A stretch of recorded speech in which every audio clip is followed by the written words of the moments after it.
Well, I live alone now, but my family support me. There's two of my family work to keep the books in circulation. My former wife of 29 years, she runs the whole operation just 5 minutes from here. I decided a long time ago, when I started to realize what was happening, that there was nothing for me to do with my life other than try to alert people to what was going on, and also alert people to the way that their sense of who they are and their sense of reality and the sense of what the world is they live in has been distorted, manipulated, and sold to them as a fake persona and a fake reality. And so I get up every morning and I go to bed every night, and between the two I focus almost the entire time on doing what I do. My family kind of support me in this and all the rest of it, but to be honest, if they didn't, and if no one else did, I would still do it, and I'd still do it with the passion that I do it. As Gandhi said, even if you're in a minority of one, the truth is still the truth. But the great thing is that I'm not in a minority of one. What's happened is that the manipulators have hijacked the mainstream of public awareness and public information. And there are people all over the world that basically think and see reality in the same way, who have no idea that there are others all over the world that see reality in the same way. So they think I'm different, I'm odd, I must have got it wrong, I must be crazy. And what I'm trying to do, and what I am doing, I've had a lot of success in doing it, is to be a voice there that says, hey, you're not alone. You know, you're not alone. And if I've had a reaction more than any other over the years, it's thank goodness I realized I wasn't crazy. There are other people that think like me. And it's kind of an antidote to divide and rule. And it's having an effect without any doubt. I mean, I was talking to a man and a dog when I started out.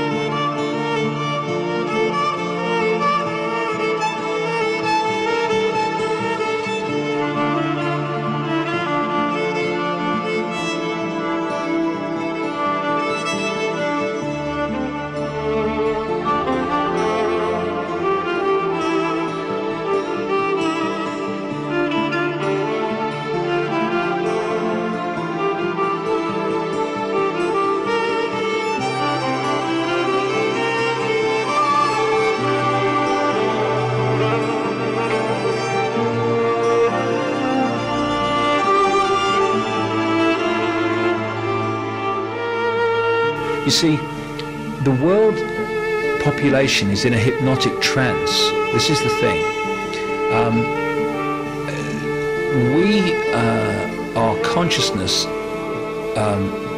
experiencing it in this reality for a short time through this, what I call this body computer.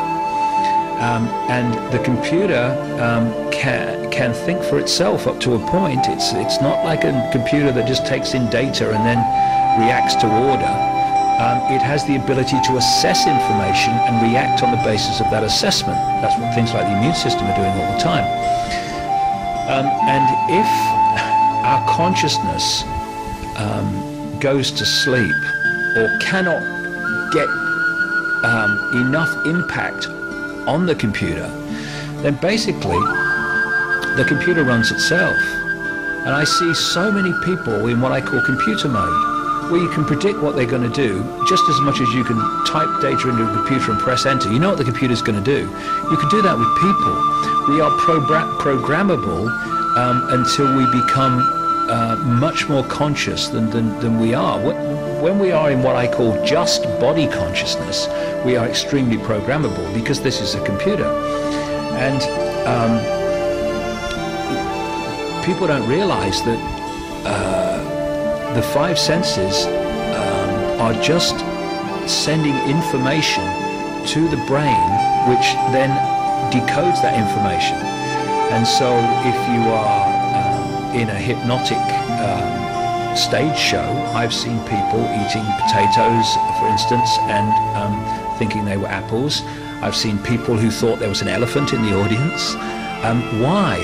Because the hypnotist implants into the brain, if you like, the lower mind stroke brain, a belief in reality. And that's the same principle as in China, where they firewall off most of the internet so that people there cannot access it. What the hypnotist is doing is basically imposing interrupting the normal decoding mechanism of the brain. So with the example of the potato and the apple, the electrical signal carrying the taste of the potato, it goes to the brain as normal, but it decodes it differently because of the implanted belief that the guy's eaten an apple. And this basic principle is used on us all the time, not least through the greatest hypnotist known to humanity at this time, the television, which is telling us constantly what to believe is real, what to believe in terms of who we are, what to believe is success, what to believe life is about. And if we then go through an education system which is nothing more than indoctrinating children with the official version of reality, then by the time we become adults, we can become, if we are not holding our consciousness, we can become only body conscious, and we can become programmed in the way that we see the world. We can become hypnotized, like stooges on the stage of a hypnotist.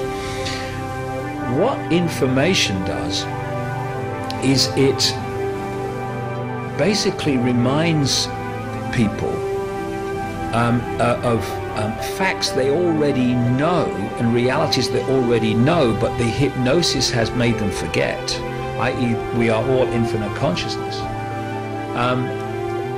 And it triggers them to start to wake up. It's like whispering in their ear, wake up, wake up, wake up. Your infinite consciousness, remember. And it can have a very powerful effect on people, where people wake up real fast and go, whoa, why didn't I see it before? Because you just woke up from the trance. And it's information is a very, very powerful thing for changing people's sense of reality. And that's what I'm trying to do, get it into places it wasn't getting before. Einstein has a wonderful phrase. It's been quoted using different ways, but basically it says this: you cannot solve problems with the same level of consciousness that created them. Now, what we're living in is a world that is controlled by the intellect, which is a very low level of consciousness. The intellect operates through the left brain overwhelmingly, and it's about language, it's about seeing the world in parts, it's about looking at the complexity and delving into the complexity, and it's about, can I see it, touch it, taste it, smell it, therefore it must exist. There are so many dots to connect, there's so much information to present and connect before the apparently ludicrous starts to make logical sense.